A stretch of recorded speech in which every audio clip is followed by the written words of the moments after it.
SCP-4199, an average Joe. Object Class: Keter. Notice: the following file has been declassified. This file normally requires Level 5 4199 access, but has been declassified by RAISA. If you have accessed this file in error, no action is necessary.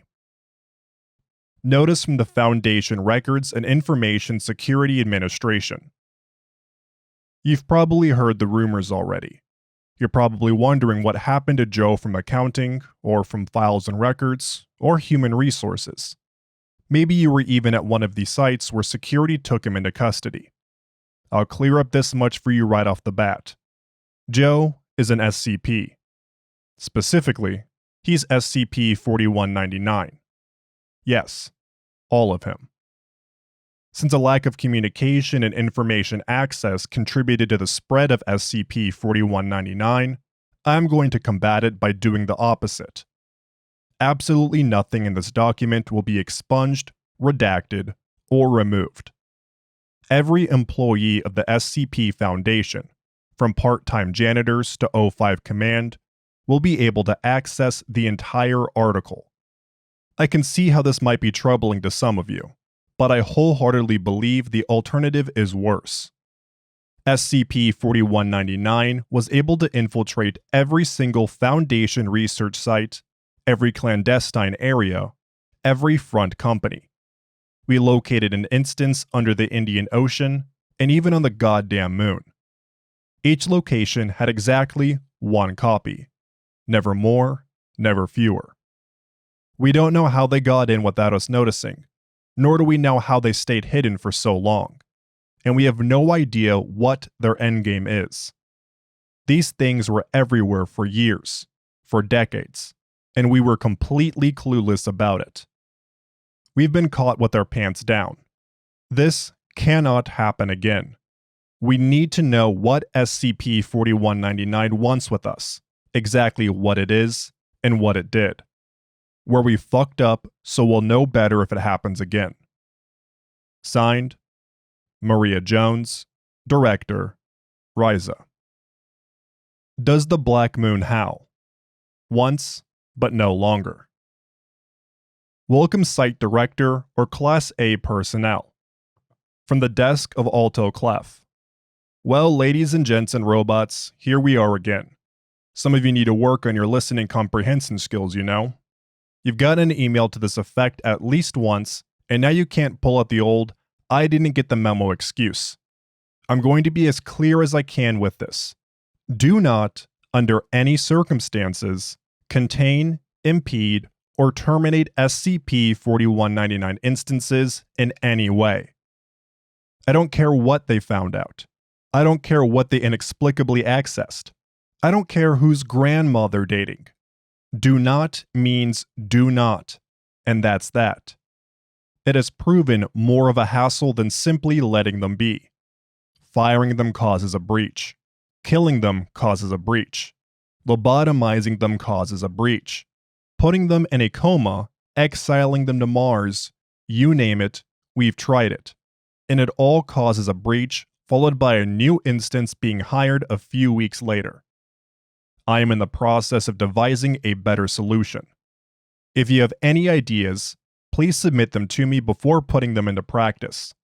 I will be happy to ignore them and or foist them off to an underling. In the meantime, leave the poor guys be. We'll all be better off, as crazy as that sounds. Signed, Dr. Alto Clef, Containment Specialist, Reality Benders. Special Containment Procedures. Containment of SCP-4199 has a twofold focus: monitoring instances and keeping them alive. Direct containment has proven problematic in the past, and death of an instance has been shown to cause an immediate containment breach. Each secure facility, research area, or Foundation-owned property must participate in containment of SCP-4199 without exception. Exactly one instance of SCP-4199 should be contained at each location.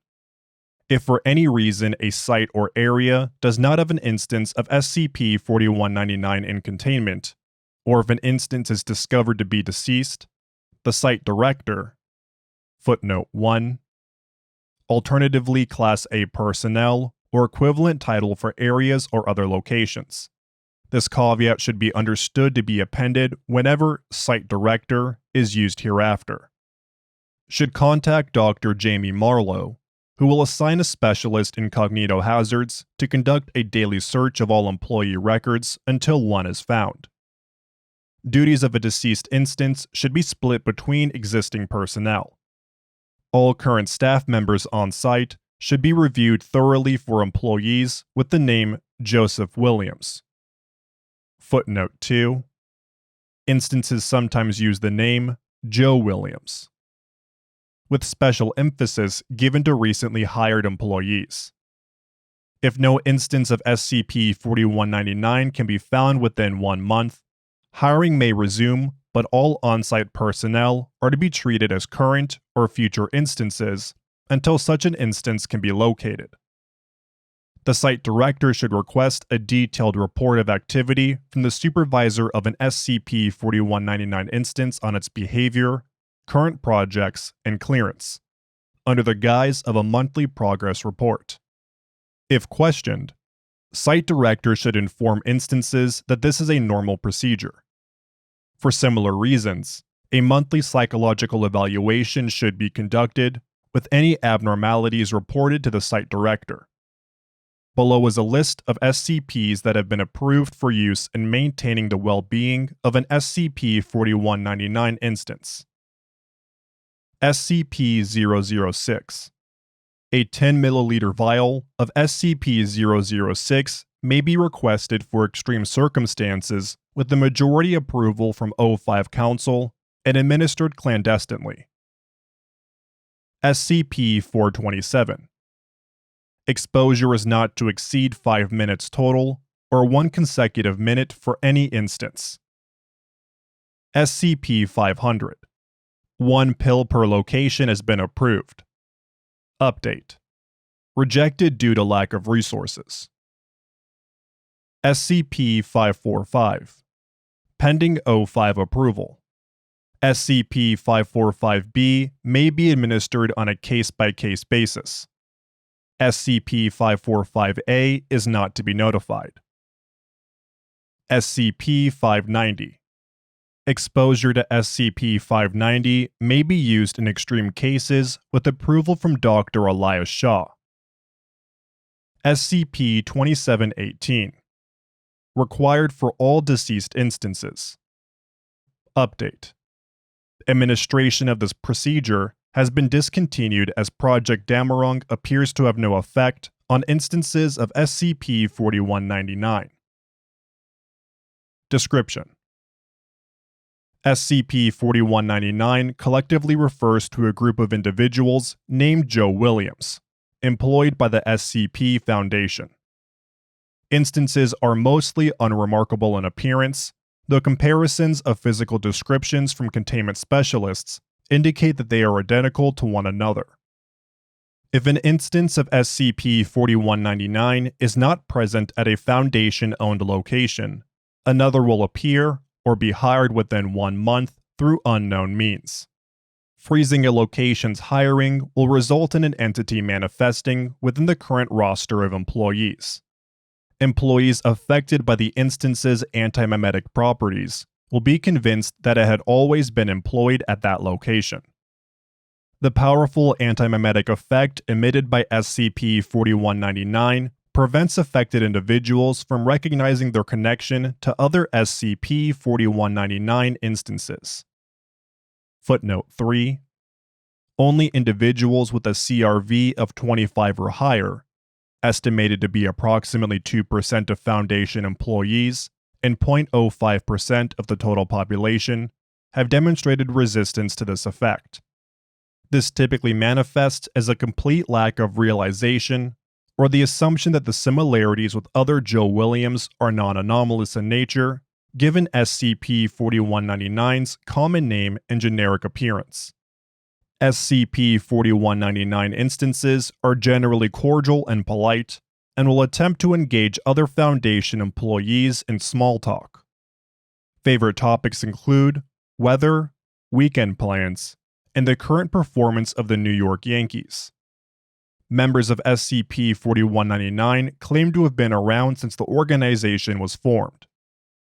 Footnote 4. Verification of this claim is difficult, as records of a Joe Williams have been found at every investigated site or area investigated without exception, and each employee record displays a different date of hiring, with the earliest being 1911. Test log. While it is certain that the death of an instance causes a containment breach, other potential methods of neutralization are less certain. In an effort to more effectively contain SCP-4199 instances and prevent containment breaches, a series of several tests were conducted, treating SCP-4199 instances as though they were D-Class personnel. Footnote 5. The proposal was approved by O5 Command with a vote of 6-5, with 2 abstentions. From J. Samarian at SCP to C. Gears at SCP.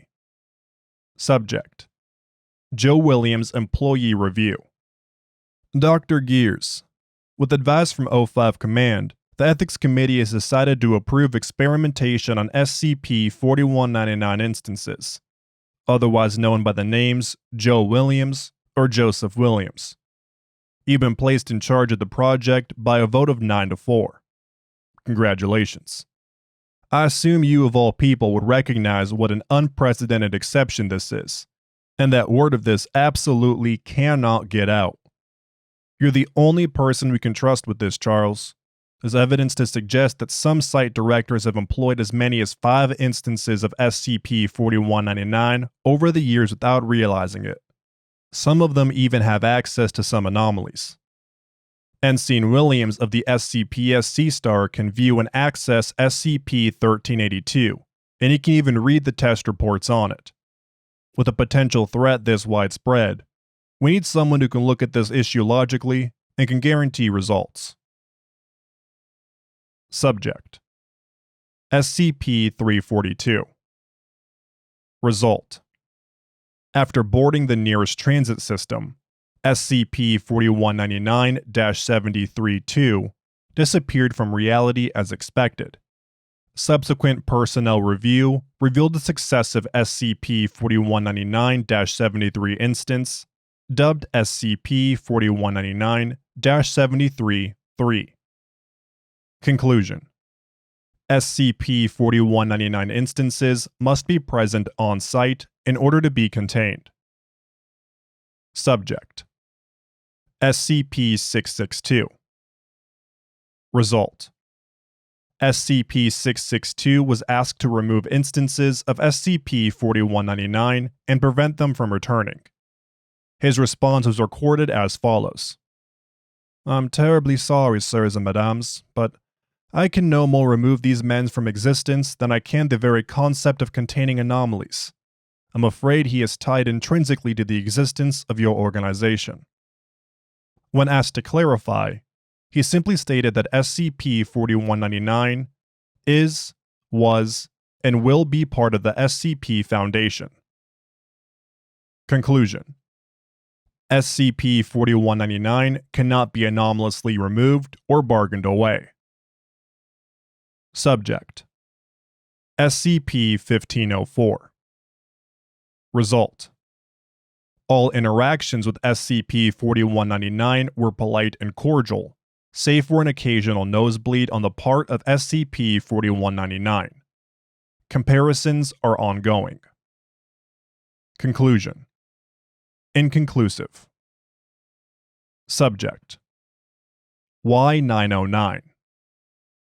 Result: SCP-4199-45-1 suffered side effects commiserate with exposure to Y909, paranoia, memory loss, suicidal thoughts, etc., until eventually overdosing from the effects and suffering catastrophic brain trauma. Additional exposure of Y909 and amnestics had similar results, all ending with subsequent instances becoming either deceased or brain dead. New instances continued to appear, even when previous instances were alive and comatose.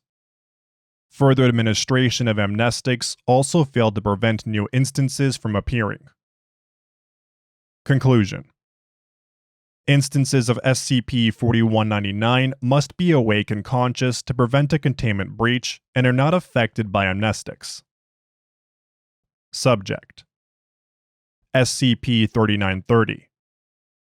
Result: SCP-4199-67-2 ceased existing after entering SCP-3930.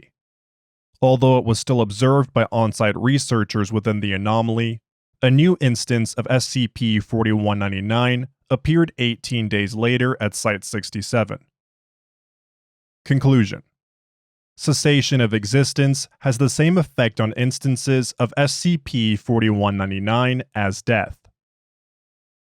Update: testing is currently forbidden by Order of O5 Command following Incident SCP-4199 Alpha. Incident 4199 Alpha. At approximately 2:31 a.m. on February 7, 2018, Dr. Elias Shaw was contacted by SCP-990.